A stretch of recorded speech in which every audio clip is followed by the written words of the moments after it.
Astronomy. Astronomy is the study of space. Cosmology. Correct.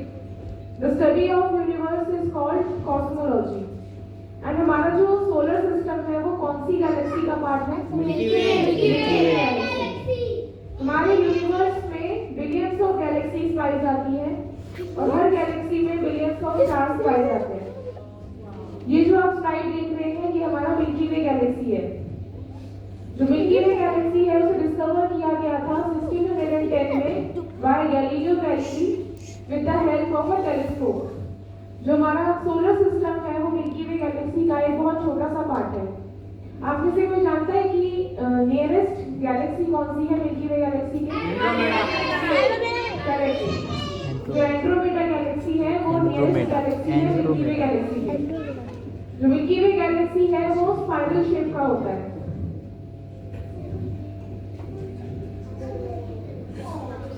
This is the sun, the brightest star to the earth and the ultimate source of energy.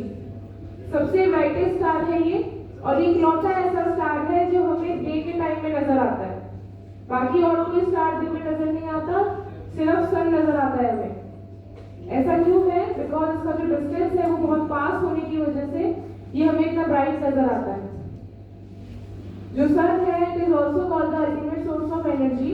हमारे अर्थ पे जितनी भी energy forms पाई जाती है वो सब हमें सन से मिलती है। आप देख रहे होंगे इसमें कुछ फ्लेम्स निकल रहे हैं, fire like structure. These are called solar flares. Sun में इतनी हीट और एनर्जी कहां से आती है? Due to a reaction called nuclear fusion reaction. जो न्यूक्लियर फ्यूजन रिएक्शन होता है उसमें दो हाइड्रोजन एटम रिएक्ट करते हैं and form a helium atom and the byproducts are tremendous amount of heat and energy. वही हीट और एनर्जी बाकी प्लैनेट्स पर पहुंचती है। क्या आप जानते हैं नेक्स्ट नियरेस्ट स्टार कौन सा है? करेक्ट, बट नाम थोड़ा सा गलत हो गया। Proxima Centauri. ये हमारा नेक्स्ट नियरेस्ट स्टार है सन के।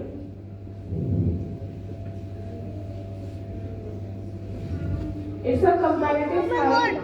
अगर आप इस स्फीयर को सन मान ले तो उसके कंपैरिजन में जो प्लैनेट्स हैं वो इतने छोटे नजर आते हैं। जो फर्स्ट 4 प्लैनेट्स हैं जो कि mercury, Venus, earth and Mars, इन्हें हम कहते हैं टेरेस्ट्रियल प्लैनेट्स। टेरेस्ट्रियल प्लैनेट्स वो होते हैं जिनका कोई एक सॉलिड सरफेस हो। That means they are made up of rocks and soil particles. इन पे हम लैंड कर सकते हैं। जो नेक्स्ट 4 प्लैनेट्स हैं that is Jupiter, Saturn, Uranus and Neptune. These are called gaseous planet, यानी कि ये गैसेस से मिलकर बने हैं, mostly hydrogen, helium and methane. ये ऐसे प्लैनेट्स हैं जिन पे हम लैंड नहीं कर सकते, यानी कि इनका कोई सॉलिड सरफेस नहीं होता है।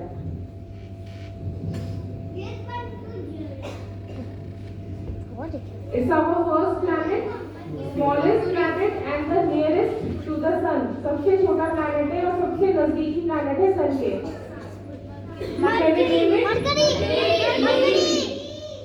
सबसे नजदीक होने के बाद भी ये सबसे हॉटेस्ट प्लैनेट नहीं है। इसका रीजन कोई जानता है? क्योंकि वो बहुत ठंडा है। क्योंकि बहुत ठंडा है। Because of atmosphere. Because of atmosphere. नहीं, उसका एटमॉस्फेयर नहीं होता है। हाँ। Because of absence of atmosphere. Mercury में कोई एटमॉस्फेयर की लेयर नहीं होती, इस वजह से ये सन की हीट को ट्रैप नहीं कर पाता। और डे के टाइम में ये बहुत गर्म होता है बट नाइट के टाइम में इसका टेम्परेचर बहुत फॉल कर जाता है। इस वजह से मरकरी को हम हॉटेस्ट प्लैनेट नहीं बोलते। आप देख रहे होंगे इसमें कुछ होल्स लाइक स्ट्रक्चर है। These are called craters. इनकी फॉर्मेशन होती है जब कोई एस्टेरॉयड और मीटियोर इसके सरफेस पे आके टकराता है। ये सर गायब क्यों दिख रहा है? ऐसे गायब क्यों दिख रहा है? ऐसे बोल के the next planet is Venus. Venus को हम शुक्र ग्रह भी कहते हैं। जो वीनस है वो सबसे ब्राइटेस्ट और सबसे हॉटेस्ट प्लैनेट है। आपने देखा होगा मॉर्निंग स्टार और इवनिंग स्टार, सुबह होने के बाद भी थोड़ी देर तक हमें स्टार नजर आता है। वो एक्चुअल में कोई स्टार नहीं होता, वो हमारा वीनस प्लैनेट होता है। That's why it is called the brightest planet. अब हॉटेस्ट होने की बात की जाए तो इसका एटमॉस्फेयर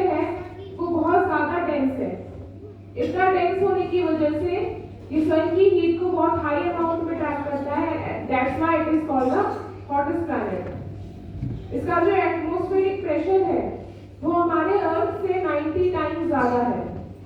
इतना एटमॉस्फेरिक प्रेशर हम समुद्र के अंदर काफी किलोमीटर नीचे फील कर सकते हैं, इतना इसका एटमॉस्फेरिक प्रेशर ज्यादा होता है। आप में से अगर मैं किसी को उस प्लैनेट पे छोड़ दूं तो विद इन अ सेकेंड आप क्रश हो जाएंगे। जो वीनस है उसे हम अर्थ का ट्विन भी कहते हैं। किसी को रीजन पता है? सेम साइज जो वीनस है और जो अर्थ है, इन दोनों का साइज ऑलमोस्ट सेम होता है, इस वजह से हम वीनस को अर्थ का ट्विन भी कहते हैं। इनका same size It is Earth, our home planet where we live. It is the only planet in the solar system where life is possible. आप में से कोई जानता है कि इसका रीजन क्या है? वाटर एंड लैंड और लैंड और वाटर हो गया वाटर। ऑक्सीजन अच्छा, ये सब ना सेकेंडरी रीजन है। मेन रीजन कोई जानता है? सन के हैबिटेट जोन है। इसका जो डिस्टेंस है सन से वो बिल्कुल करेक्ट है, जितना होना चाहिए, ना कम ना ज्यादा। कितना डिस्टेंस है? ना कम ना ज्यादा क्या?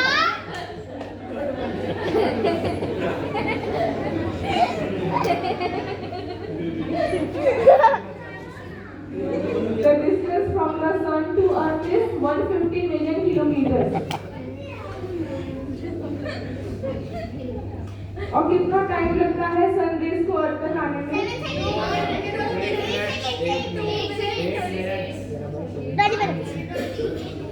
8 minutes and 21 seconds. सन की रेज को अर्थ तक पहुंचने में 8 minutes and 21 seconds लगते हैं। अगर हम लैंडफॉर्म्स की बात करें तो अर्थ पे 70% वाटर पाई जाती है एंड 30% लैंड एरिया। गैसेस की बात की जाए तो 78% nitrogen, 21% oxygen, 0.03% carbon dioxide and the remaining is जो अदर गैसेस है। आपको इसमें कुछ व्हाइट कलर के लेयर्स दिख रहे होंगे। These are clouds. It's a satellite image, तो आप क्लाउड की प्रॉपर्टी देख सकते हैं। Can you locate India? Yes. दिखा सबको इंडिया? Yes.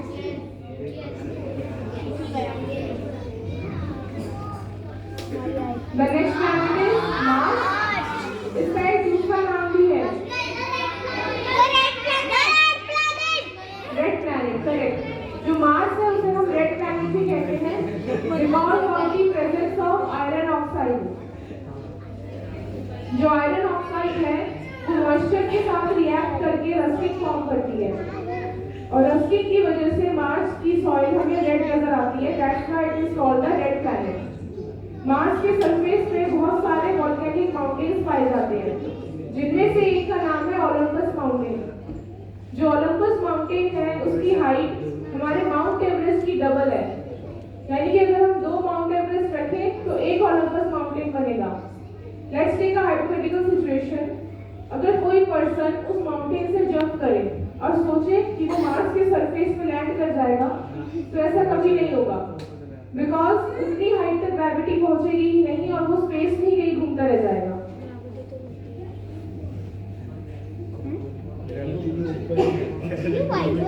आपको इसमें एक वाइट स्पॉट दिख रहा है, एक छोटा और एक बड़ा। This is called polar ice. ये पोलर आइस है और and because of the presence of oxide, moisture and polar ice, scientist ऐसा मान रहे हैं कि फ्यूचर में मार्स पे भी लाइफ पॉसिबल हो सकती है।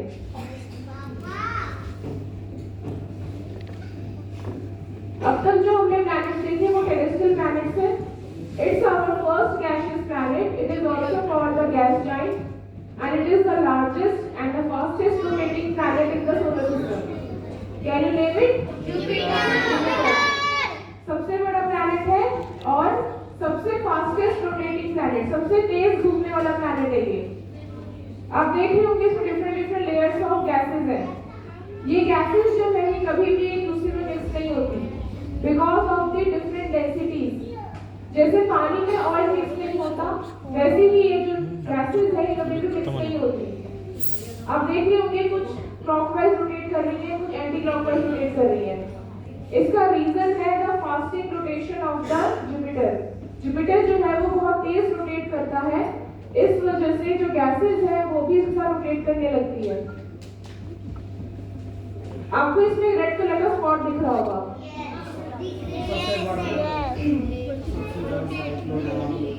This is called the red giant spot.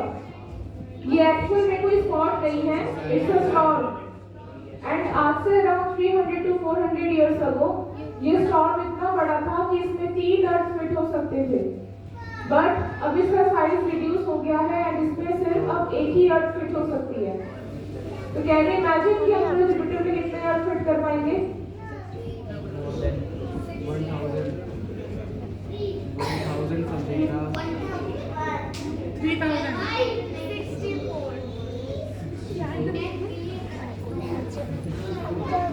The answer is 1300. We can fit 1300 Earths in one Jupiter. और हम कितने जुपिटर फिट कर सकते हैं एक सन के अंदर? बता दीजिए, देख रहे हो ना, बता